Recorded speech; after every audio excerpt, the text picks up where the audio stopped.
علی کی باته سر مرا کرد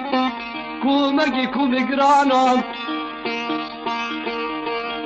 سر بزگا با گملالا ما قلوب خوابید سلطان علی کانو.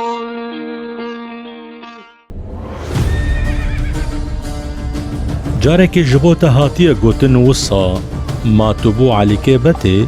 علي چاوي وي جمل كموت مرنه ندشكست گوتنك نافداره لي بخوا سر بهاتيه ك كردكي مير خاص لهنگه دلويرك وسمبيل باداي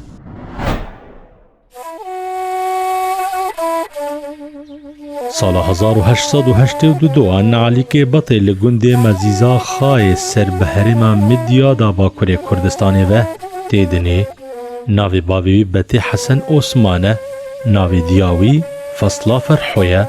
باوی دزاروکان بو یوسف و محمد و جئی شیرا هویرکایه نسیبین و دری زندانا نسیبینه دستانا علی که بطیه ده چند سالان ده پلان سرهلدانه لگل حوالین خوداتینه و دست پیکاویجی که علی که بطی زندانی نسیبینه رزگار کرن و ناویوی تم زمان حال افسانه رزگاری حبس چین نسیبینه نویسکار فایک پولوت سرپیهاتیه که علی که بطی ود بیجک که علی گوتنک دی جواتا عثمانیان لئیستلی پیشکش کریه و پیره پیره رایدارین عثمانی بریارا گرتناوی دان. لگور فایک پولوت عثمانیان دخوستن دوی دمیده فرمانه که سر خریستیانان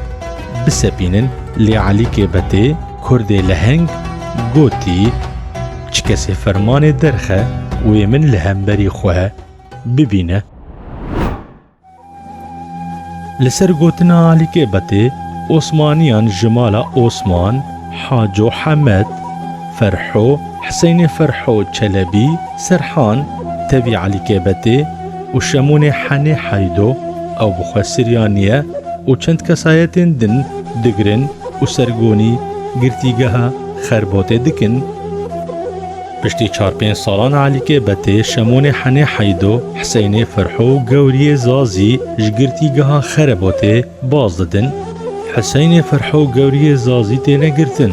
لی علی که بطه و شمون حنی حیدو دکارن خوش دست جندرمین عثمانیان خلاص بکن.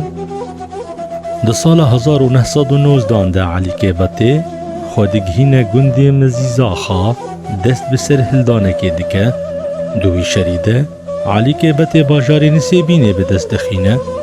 علی که بطه ده همان ساله ده و ده شرکی ده جوار ده جیانا خوش دست ده رو پلکت تجی برخودان و تکوشین لهمبر زوردستی عثمانیان و ده بیردان که گلی کرده هشتیه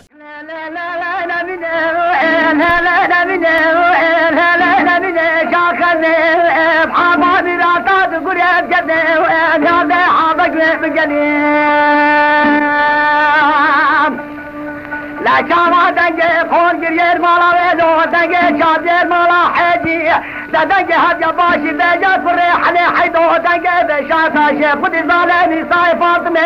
لسنياني براس العرقي خدي زاليني سنو نالي بكني